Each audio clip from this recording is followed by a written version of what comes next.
আসসালামু আলাইকুম। BBN MB solution সার্ভিসের পক্ষ থেকে সবাইকে জানাই অভিনন্দন ও শুভেচ্ছা। আজকে আমরা আলোচনা করব বিবিএ অনার্স ফার্স্ট ইয়ারের department of management, department of marketing, department of finance, সকল ডিপার্টমেন্টের জন্য, ডিপার্টমেন্ট অফ অ্যাকাউন্টিং, সকল ডিপার্টমেন্টের জন্য অত্যন্ত গুরুত্বপূর্ণ একটি subject principal of accounting, department of মার্কেটিংয়ের জন্য ফিনান্সিয়াল অ্যাকাউন্টিং। এই অধ্যায়ের অত্যন্ত গুরুত্বপূর্ণ একটি অধ্যায় এবং এই বইয়ের অত্যন্ত গুরুত্বপূর্ণ একটি অধ্যায় এবং আপনাদের পরীক্ষার জন্য অত্যন্ত ইম্পর্টেন্ট একটি অধ্যায় অ্যাকাউন্টিং ইকুয়েশন। আমরা অ্যাকাউন্টিং ইকুয়েশনের নিয়ম নিয়ে গত ক্লাসে আলোচনা করছি। আজকে আমরা একটি অঙ্ক দিয়ে আপনাদের অ্যাকাউন্টিং ইকুয়েশন করা শেখাবো ইনশাআল্লাহ। শুরুতে সবার কাছে অনুরোধ, যারা আমাদের পেজটি নতুন তারা অবশ্যই আমাদের বিবিএন এমবি সলিউশন উনিশাল পেজটি ফলো করে আমাদের সাথে থাকবেন এবং যারা আমাদের ক্লাসগুলো নিয়মিত দেখেন তারা আমাদের ক্লাসগুলো দ্রুত পেতে বিবিএম 24 ইউটিউব চ্যানেলে সাবস্ক্রাইব করে আমাদের সাথে থাকবেন। আমরা অনলাইন প্রাইভেট টিচিং করি না, আমরা টাকার বিনিময়ে কোনো ক্লাস আপনাদের দেয় না, আমরা ফ্রি আপনাদের ক্লাসগুলো এবং আপনাদের সমস্যাগুলো সমাধান করার চেষ্টা করি। আমরা নিয়মতান্ত্রিকভাবে আপনাদের অধ্যায়ভিত্তিক ক্লাসগুলো দিয়ে থাকি। যদি আপনাদের বেসিক্যালি কোনো অধ্যায় সম্পর্কে বা কোনো অঙ্ক সম্পর্কে প্রশ্ন থাকে তাহলে আপনারা বলুন, আমরা সেই ক্লাসটা নিয়ে আপনাদের উপকার করার চেষ্টা করব। আমাদের ক্লাসগুলো পেতে কোনো রকম ফি প্রদান করতে হয় না, শুধুমাত্র আমাদের ক্লাসগুলো দেখলেই আমরা সন্তুষ্ট। যাই হোক, আমরা আর কথা বাড়াবো না, আমরা এখন একটি বইয়ের অঙ্ক দিয়ে আপনাদের ইকুয়েশন করা শেখাবো।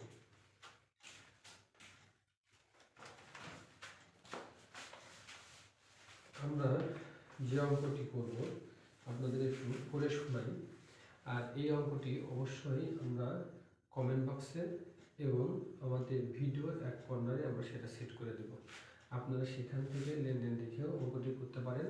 তাছাড়া এটা 2005 সালের একটি অঙ্ক, অনার্স বিবিএস অনার্সের 5 সালের একটি অঙ্ক। আপনারা সালের প্রশ্নের মধ্যে সমাধান খুঁজলেও আপনারা এই অঙ্কটি পেয়ে থাকবেন। ব্যতিক্রম দিগদর্শন, কমার্স লেকচার, মিলেনিয়াম, দিগদর্শন, গন্তব্যটির যত প্রকার সাজেশন আছে বাজারে সকল বইতে আপনারা অঙ্কটি পেয়ে থাকবেন এবং বিশেষ করে আমার হাতে যে বইটি আছে সেটা হলো নিতাই রচিত বই। এই বইয়ের 65 নম্বর পৃষ্ঠাতে একটা প্রথম অঙ্কটি এটা। তো আমরা আর কথা বলবো না, আমরা অঙ্কটি আপনাদের বলি, পড়ে শোনাই। বলছে, on January 1, 2005 mister Nazrul Islam establish north travel agency. বলছে যে নজরুল সাহেব 2005 সালের জানুয়ারির 1 তারিখে স্থাপন করছে বা শুরু করছে নর্দার্ন ট্রাভেল এজেন্সি নামে একটি ব্যবসায়। দ্য ফলোইং তুমি দেখো ট্রানজাকশন লেনদেন আর কমপ্লিটেড সম্পূর্ণ করা হয়েছে ডিউরিং দ্য মান্থ। বলছে যে চলমান মাসে নিম্নলিখিত লেনদেনগুলো বা চলমান মাসে এই লেনদেনগুলো সংঘটিত হয়েছে সেগুলো তোমাদের দেখতে হচ্ছে। তো আমরা লেনদেন পড়বো এবং কাজ করব। আমরা সরাসরি একটু নিচের দিকে চলে যাই অঙ্কের, সেখানে বলছে রেকর্ডে শো তুমি দেখাও সামারি সারমর্ম ট্রানজাকশন লেনদেন প্রিপেয়ারিং টেবুলার অ্যানালাইসিস। এই টেবুলার অ্যানালাইসিসের আরেক নাম হচ্ছে অ্যাকাউন্টিং ইকুয়েশন, যাকে বাংলাতে বলা হয় হিসাব সমীকরণ। আর 2 নম্বর বলছে প্রুফ তুমি প্রমাণ করো অ্যাকাউন্টিং ইকুয়েশন। অর্থাৎ প্রমাণ বলতে গেলে এখানে যে অ্যাকাউন্টিং ইকুয়েশন আছে asset is equal to L plus ওই, সেটা প্রমাণ করতে বলছে। তো এখন আমরা অঙ্কটি করব।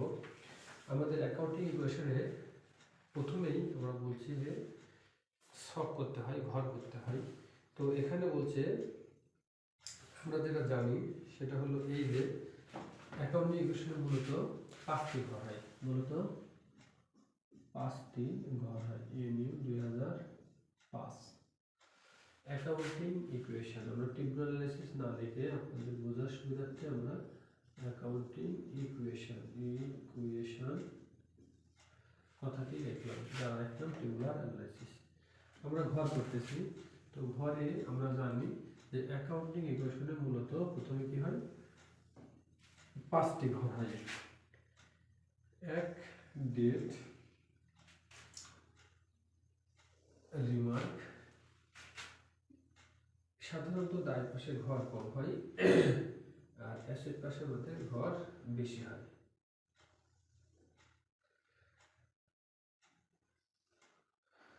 সেই হিসাবে আমরা একটা ধারণা মতো ঘর করে নিলাম। তো এই হচ্ছে আমাদের ঘর, 5টি ঘর। তাহলে আমাদের কি ছিল? ডেট, তারপরে কি ছিল? অ্যাসেট, তারপরে ইজিক্যাল টু, তারপরে কি ছিল? এল প্লাস ওই, আর হচ্ছে কি? রিমার্ক। এই ছিল হচ্ছে আমাদের প্রথম 5টি ঘর। এবার আমরা বলছিলাম যে অঙ্কের তথ্যের ভিত্তিতে আমাদের অ্যাসেট পাশে এবং দায় পাশে একাধিক ঘর হবে। তাহলে আমার কি কি করতে হবে? অঙ্কটি করে ঘর নির্ণয় করতে হবে। তো জানুয়ারি 1 তারিখে বলছে ইনভেস্ট, বিনিয়োগ করা হলো ক্যাশ টু স্টার্ট, অর্থাৎ ব্যবসা যখন আরম্ভ করা হয় দ্য এজেন্সি কত টাকা? 30 লক্ষ টাকা। তাহলে এই জায়গাতে যাবে দ্বারা কি? Cash to capital. তাহলে নিঃসন্দেহে আমাদের কি হলো? যে একটি ক্যাশের ঘর এবং একটি ক্যাপিটালের ঘর আমরা পেলাম। একটি ক্যাশের ঘর এবং একটি ক্যাপিটালের ঘর পেলাম।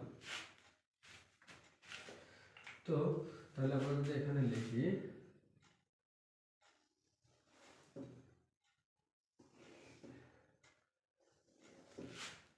এখানে যদি আমরা লিখি ক্যাশ, এখানে লিখলাম ক্যাপিটাল, আমরা দুটি ঘর পেলাম, দুটি ঘর লিখলাম। বলছে 2 নম্বর বলছে পেইড, প্রদান করা হয়েছে ক্যাশ টাকা ফর অফিস রেন্ট জানুয়ারি 1,000 টাকা, অর্থাৎ অফিসের ভাড়া প্রদান করা হলো। অফিসের ভাড়া প্রদান করা হলে আমরা জানি rent expense debit, cash credit. তো rent expense debit, cash credit আমরা জানি সকল প্রকার ব্যয় ক্যাপিটাল থেকে বাদ যায় এবং ক্যাশ যেহেতু ক্রেডিট সেটা ক্রেডিট থেকে বাদ যায়। আর ক্যাশের ঘর আমরা একবার নিচ্ছি, যার কারণে আর ঘর নেব না। 5 নম্বর বলছে পারচেজ, ক্রয় করা হয়েছে অফিস ইকুইপমেন্ট ফর ক্যাশ। আমরা জানি যা কিনবে তাই ডেবিট, আর বিনিময়ে নগদ হলে ক্যাশ, বাকি হলে অ্যাকাউন্টস পেবল ক্রেডিট। তাহলে এই জায়গাতে ইকুইপমেন্ট ডেবিট, ক্যাশ ক্রেডিট, যেহেতু আমাদের ঘর ক্যাশের আছে সেহেতু আমরা এখানে শুধুমাত্র ইকুইপমেন্টের ঘর করব, ইকুইপমেন্টের ঘর করব। আচ্ছা, তারপরে 10 তারিখ বলছে ইনক্লুড যথাযথ অ্যাডভার্টাইজিং এক্সপেন্স, বিজ্ঞাপন খরচ ইন দ্য ডেইলি টাইম, দৈনিক সময় পত্রিকা এবং এখন বাকিতে, অর্থাৎ বাকিতে বিজ্ঞাপন প্রদান করা হয়েছে। তাহলে যেমন কি advertising expense debit, accounts payable credit. তাহলে অ্যাডভার্টাইজিং এক্সপেন্স সকল প্রকার ব্যয় ক্যাপিটাল থেকে বাদ যায়, এর কোনো ঘর হয় না। আর অ্যাকাউন্টস পেবল ক্রেডিট, সেই অ্যাকাউন্টস পেবল এই পাশে একটি ঘর হবে, অ্যাকাউন্টস পেবল। আচ্ছা, তারপরে কি বলছে যে 14 পারচেজ, ক্রয় করা হয়েছে অফিস সাপ্লাইজ ফর টাকা 5,000, মানে কি সাপ্লাইজ টু ক্যাশ। তাহলে আমাদের ক্যাশের ঘর আছে, আমরা কি করব? সাপ্লাইজের ঘর করব। আচ্ছা, তারপরে কি বলছে আর্নড, আর্ন মানে অর্জিত, ফর সার্ভিস রেন্ডার, সেবা দিয়ে আয় করছে কত? 3,000 টাকা। ব্র্যাকেটে বলছে 2,000 টাকা ক্যাশ রিসিভ ফ্রম কাস্টমার, অর্থাৎ 2,000 টাকা নগদ পাওয়া গেছে, এন্ড দ্য ব্যালেন্স উদ্বৃত্ত টাকা 1,000 ইজ বিল্ড বাকি আছে টু কাস্টমার অ্যাকাউন্ট, এখন তো কাস্টমার টাকা দেয়নি, অর্থাৎ সেবা প্রদান করা হয়েছে কিছু নগদ কিছু বাকি। তারপরে দেখি cash debit, account receivable debit, আর সার্ভিস রেভিনিউ ক্রেডিট। ক্যাশের ঘর আমরা কি করছি? অ্যাকাউন্ট রিসিভেবল ঘরটা আমরা পূর্ব, অ্যাকাউন্ট রিসিভেবল ডেবিট, আর কি সার্ভিস রেভিনিউ ক্রেডিট। আমরা জানি সকল প্রকার আয় ক্যাপিটালের সহিত যোগ হয়, যার কারণে এখানে কোনো ঘর হবে না। তারপরে 20 নম্বরে বলছে ড্রয়িং টু ক্যাশ, অর্থাৎ withdraw cash for personal use, ব্যক্তিগত প্রয়োজনে উত্তোলন। যেমন ড্রয়িং টু ক্যাশ, ড্রয়িং উত্তোলন সেটা খরচ হিসেবে ক্যাপিটাল থেকে বাদ যাবে, আর ক্যাশের ঘর আসে, এজন্য আর ঘর হবে না। পেইড দ্য 23 তারিখ, পেইড প্রদান করা হয়েছে দ্য ডেইলি টাইম, সময় পত্রিকায় এমন ডিওন জানুয়ারি 10, অর্থাৎ 10 তারিখ আমরা সেবা দিছিলাম, বাকিতে বিজ্ঞাপন দিছিলাম, তাকে টাকা প্রদান করা হয়েছে, অ্যাকাউন্টস পেবল টু ক্যাশ, এখানে ঘর হয়েছে আর হবে না। 25 তারিখে বলছে পারচেজ, ক্রয় করা হয়েছে অ্যাডিশনাল অতিরিক্ত অফিস সাপ্লাইজ মনিহারে অন অ্যাকাউন্ট বাকিতে, অর্থাৎ office supplies debit, accounts payable credit, সাপ্লাইজের ঘর আছে, অ্যাকাউন্টস পেবল ঘর আছে, আর হবে না। তারপরে 31 তারিখ বলছে পেইড প্রদান করা হয়েছে এমপ্লয়, কর্মচারী, স্যালারি, বেতন, যেমন দেখি স্যালারি টু ক্যাশ, সকল প্রকার ব্যয় ক্যাপিটাল থেকে বাদ যায়, আর ক্যাশের ঘর আছে কোথায়? হ্যাঁ, হবে না। তারপরে 31 receive in cash from customer how have previously been build on January 18, অর্থাৎ 18 তারিখে বাকিতে কাজ করছিলাম, সে টাকা এখন আমি পাচ্ছি। আমি দেখি cash debit, account receivable credit, দুটা ঘরই আছে আর ঘর হবে না।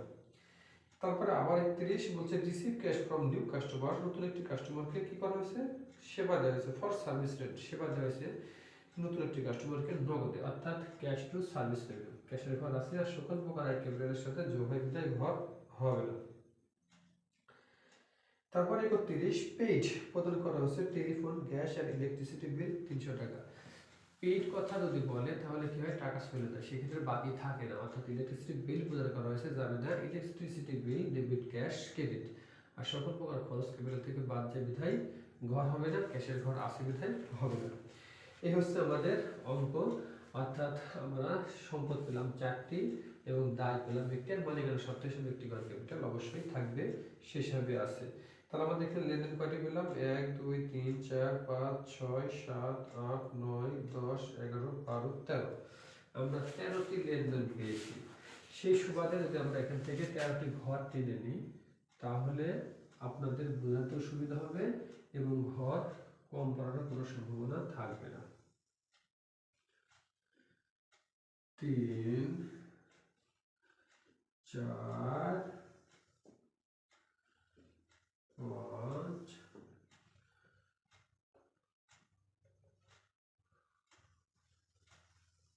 6 7 8 9 10 11 12 13, একবারে শৈশব। আমরা ঘর এভাবে করে নিলাম, তার কারণ হচ্ছে যে আমাদের বোর্ডে আঠাইতে যদি সমস্যা না হয় এই জন্য আমরা ঘরগুলো আগে করে নিলাম, প্রথম কথা। দ্বিতীয় কথা, অঙ্ক থেকে কোনো লেনদেন যেন বাদ না পড়ে সেজন্য লেনদেনগুলো আগে আমরা 13টি করে নিলাম। এখন আমরা আরেকটি কাজ করতে পারি, আমাদের কাজের সুবিধার্থে তারিখগুলো আমরা লিখে নিতে পারি, অর্থাৎ অঙ্ক হচ্ছে 2005 সাল, সালটা আমরা এখানে লিখে দেবো ছোট্ট করে প্রথম ঘরে বিশেষ করে, তারপর জানুয়ারির 1 তারিখ, তারপর এটা হলো জানুয়ারির 2 তারিখ, তারপরে হলো জানুয়ারির 5 তারিখ, তারপরে হলো জানুয়ারির 10 তারিখ, তারপরে হলো জানুয়ারির 14 তারিখ, তারপরে হলো জানুয়ারির 18 তারিখ, তারপরে হলো জানুয়ারির 20 তারিখ, তারপরে হলো জানুয়ারির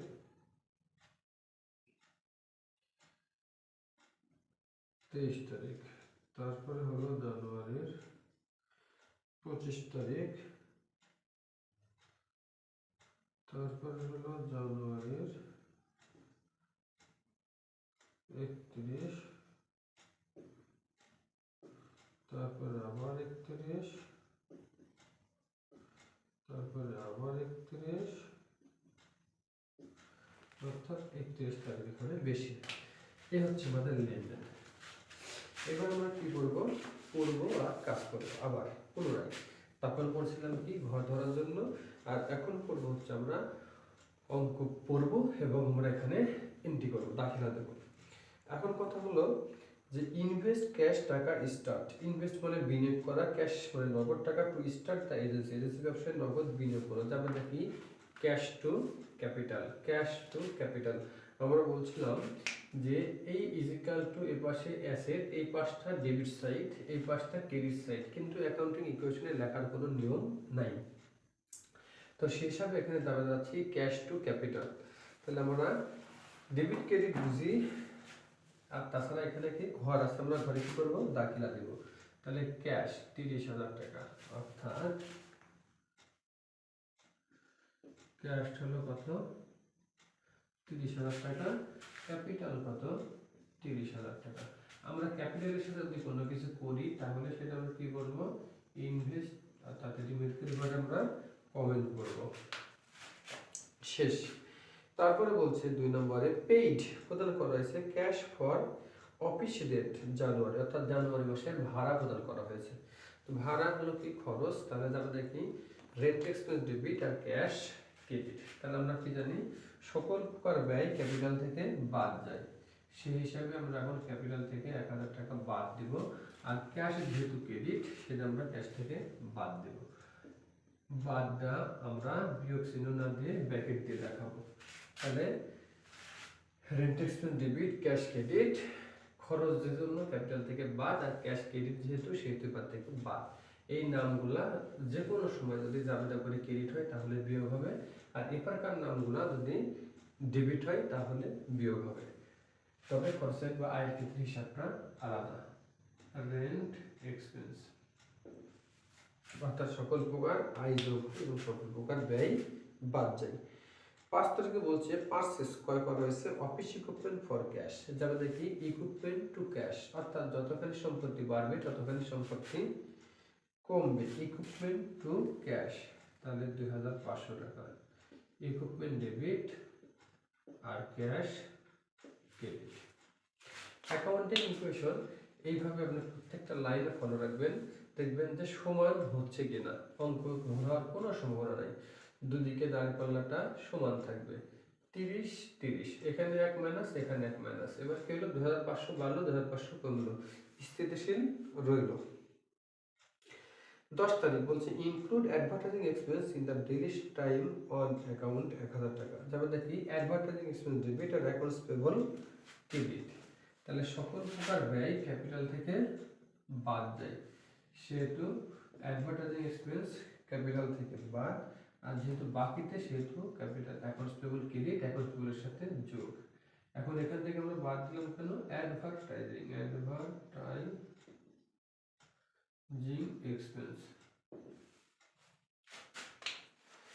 তারপরে বলছে 14 তারিখ পারচেস ক্রয় করা হয়েছে অফিস সাপ্লাইজ 5000 টাকা। যাবে দেখি সাপ্লাইজ টু ক্যাশ 5000 টাকা, সাপ্লাইজ টু ক্যাশ 5000 টাকা। তাহলে সাপ্লাইজ ডেবিট আর ক্যাশ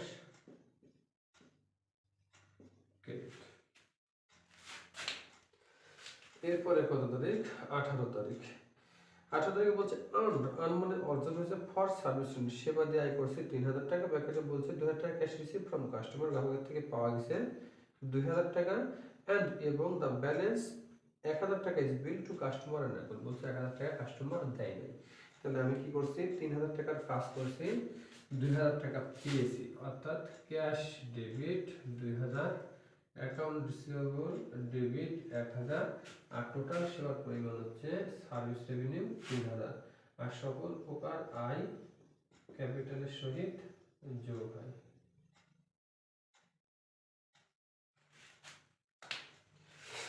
বিশ তারিখ withdraw cash for personal use, ব্যক্তিগত প্রয়োজনে উত্তোলন। যাবে দেখি ড্রয়িং টু ক্যাশ, ড্রয়িং কোন জায়গা থেকে বাদ যায়, ক্যাপিটাল থেকে বাদ যায়।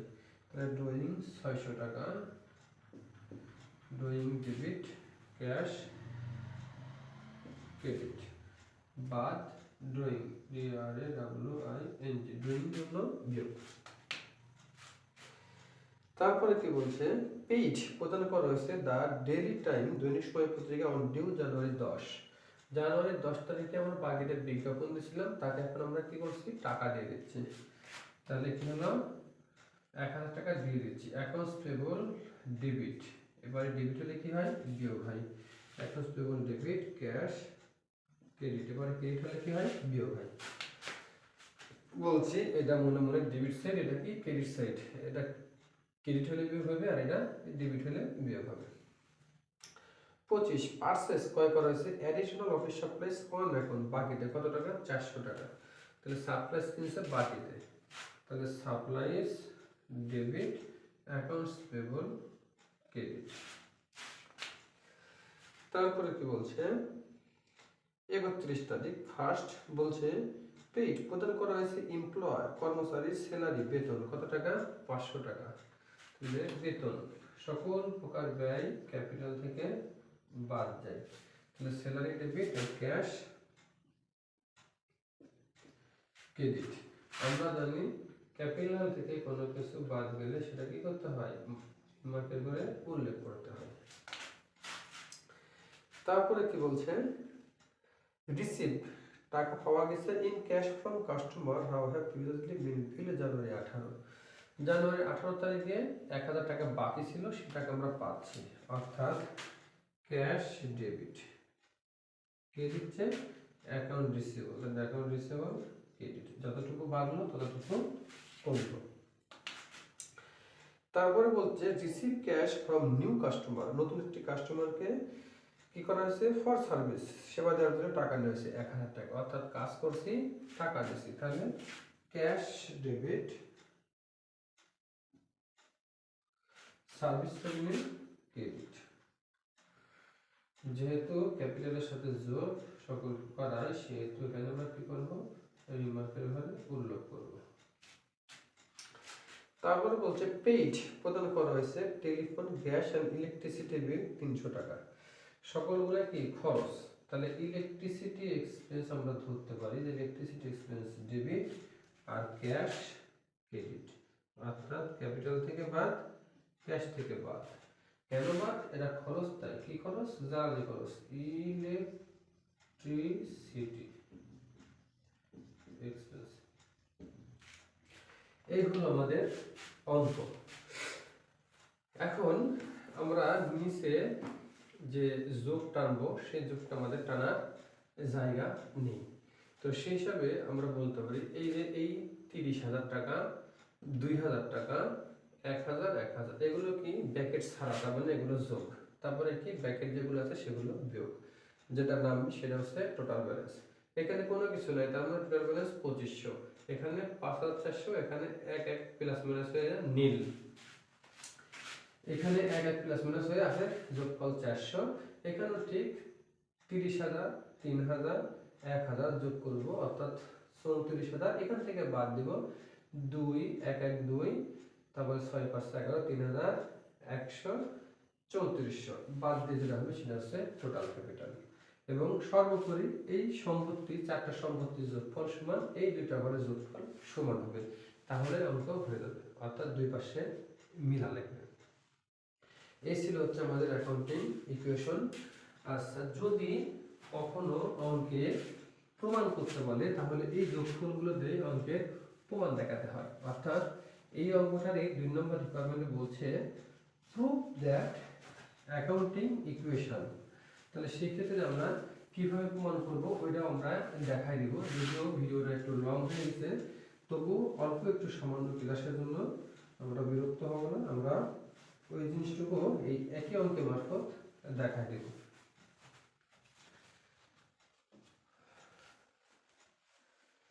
তাহলে অ্যাকাউন্টিং ইকুয়েশন সমান আমরা জানি যে যদি রিকোয়ারমেন্ট 2 আমরা ধরি, তাহলে অ্যাকাউন্টিং ইকুয়েশন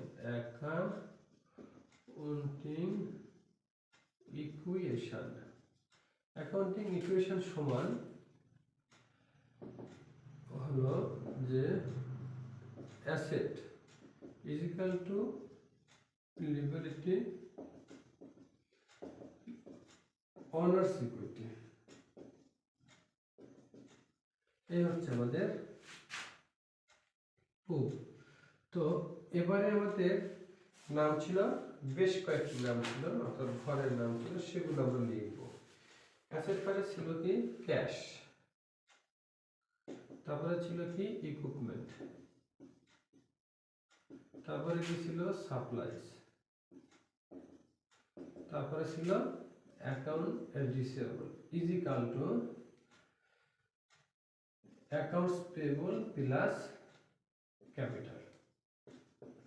এখন আমরা যেহেতু যোগফলটা নামাতে পারি নাই, তাহলে আমরা যোগফলটা বই থেকে নিই।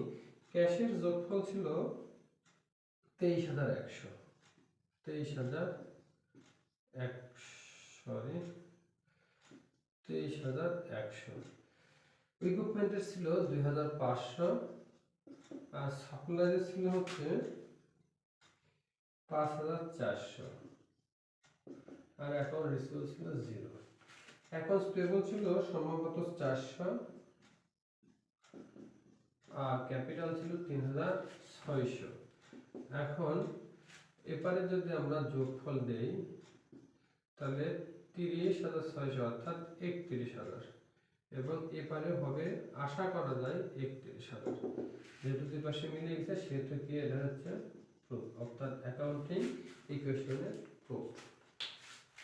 এক কথায় অ্যাকাউন্টিং ইকুয়েশন বলতে বোঝায় asset is equal to L plus OE, asset is equal to L plus OE, এটাই মিললেই অ্যাকাউন্টিং ইকুয়েশন শেষ। আশা করি অঙ্কটি আপনাদের পূর্ণরূপে বোঝাতে সক্ষম হয়েছে। তারপরে যদি বুঝে না থাকেন তাহলে অবশ্যই কমেন্ট বক্সে প্রশ্ন করবেন, আমি আপনাদের সর্বোত্তম উত্তর দেওয়ার চেষ্টা করব। আমাদের ক্লাসগুলো ফ্রি দ্রুত পেতে আমাদের বিবিএ অ্যান্ড এমবিএ সলিউশন মনিসার পেজের সাথেই থাকুন এবং আমাদের ক্লাসগুলো নিয়মিত পেতে BBMBA24 ইউটিউব চ্যানেলটি সাবস্ক্রাইব করে আমাদের সাথে থাকার জন্য সবার প্রতি অনুরোধ রইল।